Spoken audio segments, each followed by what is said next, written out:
ইরানে হামলা করতে বাধা দিতে পারে এমন চিন্তা করে পশ্চিমা নেতাদের ফোন ধরছেন না ইসরায়েলের প্রধানমন্ত্রী Benjamin Netanyahu.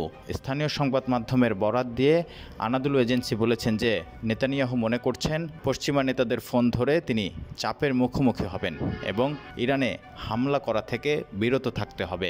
Israeli public broadcaster কান জানিয়েছে, শনিবার ইসরায়েলে ইরানের ক্ষেপণাস্ত্র এবং ড্রোন হামলার পর বিদেশি নেতারা নেতানিয়াহুর সাথে আলোচনার সময়সূচি দেওয়ার চেষ্টা করেছিলেন, কিন্তু নেতানিয়াহু সেটি প্রত্যাখ্যান করেছিলেন। কান আরও জানিয়েছেন, নেতানিয়াহু শনিবার মার্কিন প্রেসিডেন্ট জো বাইডেনের সঙ্গে কথা বলেছেন।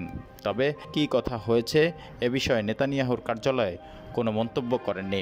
ইসরায়েলের হারেজ দৈনিক একজন ইসরায়েলি কর্মকর্তাকে উদ্ধৃত করেছেন। তিনি বলেছেন যে ইসরায়েলের উপর আন্তর্জাতিক চাপ ইরানে হামলার সিদ্ধান্তকে উল্লেখযোগ্যভাবে প্রভাবিত করে। সোমবার ভোরে ইসরায়েলের সেনাপ্রধান হার্জি হালেভি বলেছেন, ইরানের হামলার জবাব দেবে ইসরায়েল।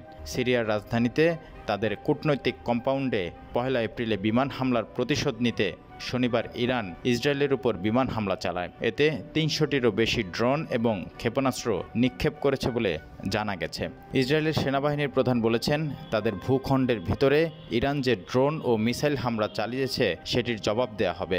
মধ্যপ্রাচ্যে যাতে যুদ্ধ ছড়িয়ে না পড়ে সেজন্য ইসরায়েলের মিত্র দেশগুলো ইরানে পাল্টা হামলা না করার পরামর্শ এবং আহ্বান জানিয়েছে। ইরানের হামলার পরিপ্রেক্ষিতে করণীয় ঠিক করতে প্রধানমন্ত্রী বেনিয়ামিন নেতানিয়াহু গত 24 ঘন্টার কম সময়ে দ্বিতীয়বারের মতো যুদ্ধকালীন মন্ত্রিসভার বৈঠক করেছেন। কোনো সিদ্ধান্ত নেওয়া হয়েছে কিনা সে বিষয়ে ইসরায়েলের সরকারের দিক থেকে তেমন কিছু জানানো হয়নি।